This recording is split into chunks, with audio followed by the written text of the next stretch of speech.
ஒரு சில பேர் வந்து லாக் ஆகி நிக்கிறாங்க. எக்ஸாம் டைமா இருக்குது, அதனால எங்களால வர முடியல, போக முடியல, ஒரு சில பேர் லாக் ஆகி நிக்கிறாங்க.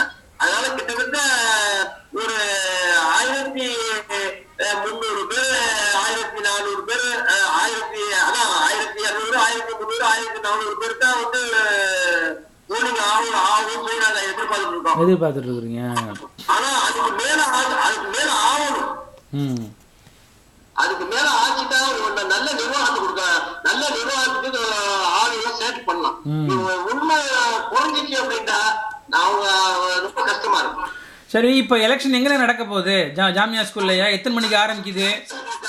ஜாமியா ஸ்கூல்ல எல்லா வகுப்பு போர்டுல இருந்து அதிகாரிகள் எல்லாம் வந்துட்டாங்க. இன்னைக்கு நைட்டே வந்துட்டாங்க.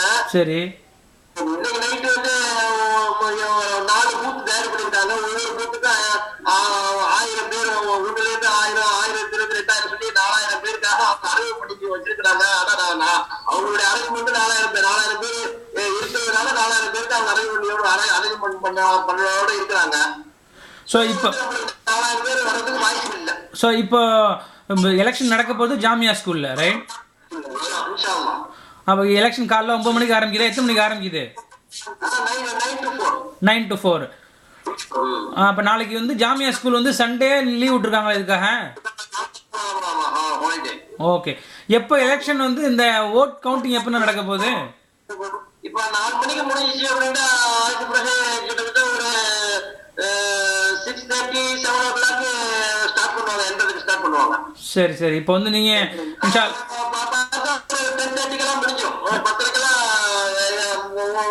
ரிசல்ட் தெரிஞ்சிடும். இன்ஷா அல்லாஹ் 10:30 மணிக்கு நாளைக்கு என்னங்கிறத நம்ம கலந்து யோசிப்போம், கலந்து பேசுவோம். இப்போ நீங்கள் போன வருஷம் எலெக்ஷனில் நின்று நீங்கள் வெற்றி வாய்ப்பு இது நிலவு விட்டுட்டீங்க, ரைட்?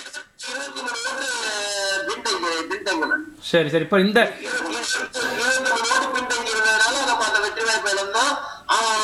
இருந்தாலும் வந்து பழைய நிர்வாகத்தில் வந்து நம்ம வந்து நிறைய வாய்ப்புகள்லாம் கொடுத்தாங்க. அவங்க நம்மள்கிட்ட நல்ல ஆலோசனைகளை கேட்டாங்க. அதே மாதிரி நம்மளும் நல்ல ஆலோசனைகள் அவங்களுக்கு வழங்கணும்.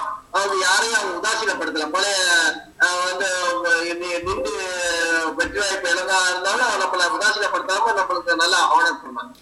இப்போ நான் ஒரு தகவல் கேள்விப்பட்டேன், அது உண்மையானு சொல்லுங்க. நீங்க வந்து ஓட்டு சேகரிக்கிறப்போ எல்லாத்தையும் சொல்லியிருக்கிறீங்க, ஓட்டு போட்டா ஒரு ஆஃபியா பேக்கரி கேக் ஃப்ரீன்னு சொல்லிட்டு, அது உண்மையா?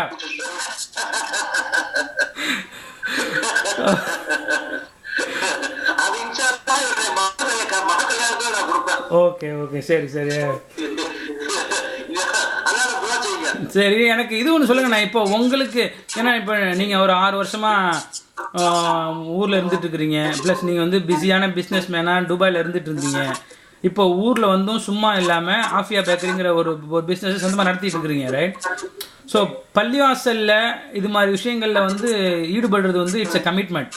அதாவது வந்து டைம் கன்சியூமிங், நிறைய டைம் எடுக்கும். இப்போ நானும் இந்த இங்கே உள்ள ஒரு கம்யூனிட்டியில் போர்டு மெம்பராக இருக்கிறேன். கிட்டத்தட்ட வந்து ஒரு வாரத்துக்கு 4 to 8 hours நான் ஸ்பெண்ட் பண்ண வேண்டியதாக இருக்குது. ஏன்னா இப்போ நீங்கள்லாம் பிஸ்னஸ் மேன் இருக்கிறீங்க, உங்களுக்கு ஃபேமிலி இருக்குது, ப்ளஸ் வந்து ஹெல்த் இஷ்யூஸ் இருக்குது. அது இல்லாமல் நீங்கள் நிறையா இது மாதிரி விஷயங்களில் ஈடுபடுறதுனால கமிட்மெண்ட் நிறைய டைம் ஸ்பெண்ட் பண்ணணும். ஸோ இவ்வளோதும் இருந்தும் நீங்கள் எதுக்கு இங்கே கமிட்மெண்ட் ஆனீங்க? எதுக்கு இங்கே திருப்பி வேட்பாளர் ஆகணும்னு ஆசைப்படுறீங்க?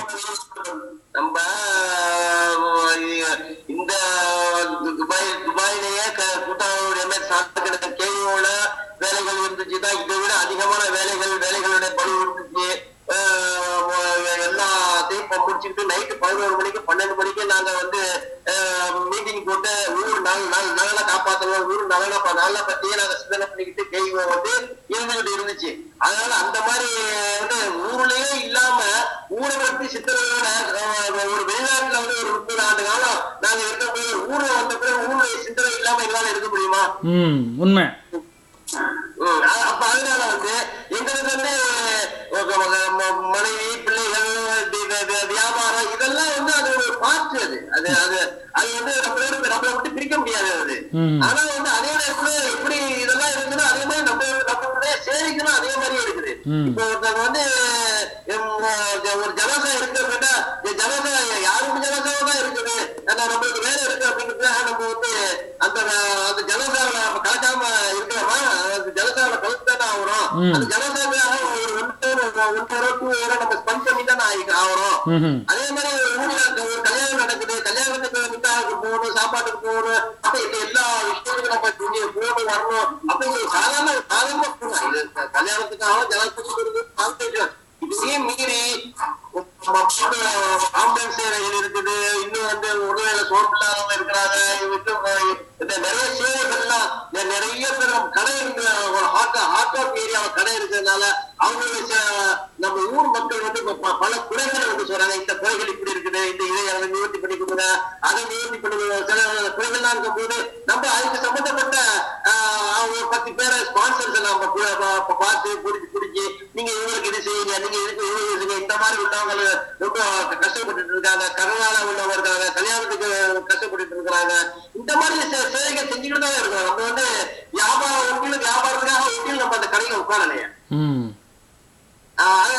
அல்லாத கிருமையால வந்து பெரிய சேவை செஞ்சுட்டு தான் இருக்கிறோம். நம்ம அதே நேரத்துல கேயுடைய சேவைகளும் ஸ்காலர்ஷிப்ல இருந்து திருமண உதவி திட்டத்துல இருந்து அப்படிலாம் வரும்போது அவங்கெல்லாம் நம்மள்ட்ட வந்து நம்ம அது கூட சேர்ந்து அது கூட எல்லா வேலையும் நம்ம செஞ்சுட்டு இருக்கிறதுனால நம்மளுக்கு வந்து அது ஒரு கஷ்டமான ஒரு வேலை இல்லாம இருந்தோட கஷ்டம். வேலை இருக்கிறது வந்து நைட்டு விடிய நம்ம வேலை பார்ப்போம், சேவை செய்வோம், விடிய சேவை செஞ்சுக்கிறது ஆளு நாங்க வரலாம். எங்களுக்கு வந்து தூக்கத்தை விட சேவைகள் தான் எங்களுக்கு முக்கியமா ஒழிய தூக்கம் முக்கியம் இல்லை. இரவு யாராச்சும் ஒரு 2 மணிக்கு என் வீட்டை தட்டா கூட அந்த அவங்களுக்கு உதவி செய்யறதுக்கு நாங்க தயாரா இருந்துதான் இருக்கிறோம். அதே மாதிரி பல அமைப்புகள் இப்ப இருந்துட்டு இருக்கு. இப்ப வந்து அல்ரிலாங்கிற ஒரு அமைப்பு இருக்குது. அது வந்து சின்ன பிள்ளைகள்லாம் இருக்காங்க, ரொம்ப சந்தோஷமா இருக்குது அவங்களுடைய சேவைகள்லாம். உடனே மருத்துவ சேவைக்காக அவங்களுக்கு கால் பண்றாங்க, அவங்க டாக்டர் அட்மிட் பண்ணி கொடுக்கறது போறது வர்றது எல்லாம் அந்த பிள்ளைகள் நல்லா நிறைய சிறப்பா செஞ்சுட்டு இருக்காங்க. இதே மாதிரி ஒரு பல அமைப்புகள் பல இதெல்லாம் இருந்துட்டு தான் இருக்கு. இருந்தாலும் அதையும் மீறி நம்ம செஞ்சுட்டு தான் இருக்கோம் எல்லா சேவைகளும். ரைட்டு. அல்ஹம்துலில்லாஹ். அல்லாஹ் வந்து உங்களுடைய அல்லாஹ் பல கால் வருது, எங்களுக்கு ஆம்புலன்ஸ் அந்த ஆம்புலன்ஸ் வேணும், அங்க போகணும், இங்க போகணும், அப்படி போகணும், இப்படி போகணும் அப்படி சொல்லிட்டு வருது. அப்படிங்கும்போது அல்லமான ஒரு சிறப்பான ஒரு சேவை செஞ்சுட்டு தான் இருக்குது. அப்படிங்கும்போது ஒவ்வொரு இயக்கமும் வந்து அது தன்மையோட தான் இருக்குது. சேவைகள்ங்கிறது சாதாரணமா இல்லாம இல்லை. அதுல நிர்வாகிகள் வந்து அந்தந்த இயக்கத்தினுடைய நிர்வாகிகள் வந்து இரவு மகளும் தூங்காம அவங்க தன்னுடைய நிலைப்பாட்டை வந்து உறுதியோட தான் எடுத்துட்டு இருக்காங்க. அதே மாதிரி நாங்களும் உறுதியோட தான் இருக்கோம். அல்ஹம்துலில்லாஹ். அல்லாஹ் வந்து உங்களுடைய சேவைகளை அங்கீகரிச்சுக்கட்டும். நம்ம சேவைகள் செய்கிறது எல்லாமே வந்து மக்களை திருப்திப்படுத்துறதுக்காகவோ இல்லை நல்ல பேர் வாங்குறதுக்காகவோ இல்லை. அல்லாஹ் வந்து அல்லாஹ்ட்டேருந்து நம்மளுக்கு அந்த ரிவார்டு கிடைக்கணும், அதோட நோக்கம் தான். அல்லாஹ் வந்து உங்களுடைய நோக்கத்தை புரிஞ்சுக்கிட்டு நீங்கள் செய்கிற நல்ல காரியத்துக்கெல்லாம் அல்லாஹ் வந்து நன்மைகளை செய்யட்டும், வெற்றியை தரட்டும் உங்களுடைய இதில். நான் 2 கொஸ்டின் இருக்குது, அதோட முடிச்சுக்கோன்னா ரொம்ப டைம் ஆச்சு உங்களுக்கும். நம்பர் 1 என்னென்னா, நீங்கள் வந்து 3 வருஷம் போன வருஷம் நீங்கள் எலெக்ஷனில் இருந்து அந்த வாய்ப்பை தவற விட்டவங்க, நீங்கள் வெளியிலேருந்து அதை நிறையா பார்த்தவங்க, ரைட்? ஸோ யூஸ்வலாக வந்து சில விஷயங்களை வந்து நல்லா பண்ணியிருந்துருக்கலாமே, இது வந்து இப்படி பண்ணிடக்கூடாதுன்னு சொல்லிட்டு பல விஷயங்களை நீங்கள் அது மாதிரிலாம் நீங்கள் ஊர்ந்து கவனிச்சுருந்துருப்பீங்க. இப்போ நீங்கள் தேர்ந்தெடுக்கப்பட்டால், ரைட், நீங்கள் தேர்ந்தெடுக்கப்பட்டால், ஸோ ஓகே, நான் வந்தேன்னா நான் ஒரு 5 விஷயத்தை நான் முக்கியமாக ஃபோக்கஸ் பண்ணி அதை ஊருக்காக பண்ணி ஆகணும்னு நினைக்கிற 5 விஷயம் சொல்லுங்கள் பார்ப்போம். 5 விஷயம், டாப் 5 என்னென்னலாம் நம்ம ஊருக்காக முக்கியமாக பண்ணணும், எதெல்லாம் முக்கியமான தேவைகள்னு உங்களுக்கு மனசில் தோணுதுங்கிறத சொல்லுங்கள். 5 விஷயங்கள் குயிக்காக சொல்லுங்கள். ஃபர்ஸ்ட் ஆஃப் ஆல் வந்து முதல்ல வந்து நம்மளுக்கு நம்ம ஊர்ல வந்து தேவை வந்து பைத்துல் மால். அது வந்து பைத்துல் மால் வந்து எப்படி தேவை அப்படின்னா, நம்ம ஊர் நிர்வாகத்துல ஜமாத்துலையும் செஞ்சாங்கன்னா நம்ம ஊர் வந்து ரொம்ப பயன்படும். ரொம்ப வந்து அதுல வந்து பேஜ்ல இருக்கிற அந்த பைத்துல் மால்னால அந்த பைத்துல் மாலுக்கு விளங்கிட்டாங்கன்னா அந்த பைத்துல் மால் வைக்கிறதுக்கு யாரும் எந்த விதமான தடையும் சொல்ல மாட்டாங்க, செய்ய மாட்டாங்க. அதனால அந்த பைத்துல் மால் ரொம்ப ரொம்ப வெரி இம்பார்ட்டன்ட். பைத்துல் மால் நம்பர் 1.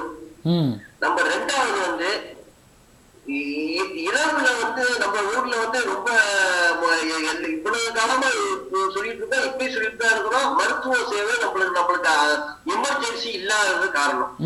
எமர்ஜென்சி வந்து பல சங்கடங்கள் இருக்குது. எமர்ஜென்சியில ஒரு டாக்டர்ஸ் வைக்கிறது, ஒரு நர்ஸ் வைக்கிறது அப்படிங்கிறது பல சங்கடங்கள் இருந்தாலும் அந்த சங்கடத்தை எல்லாம் வந்து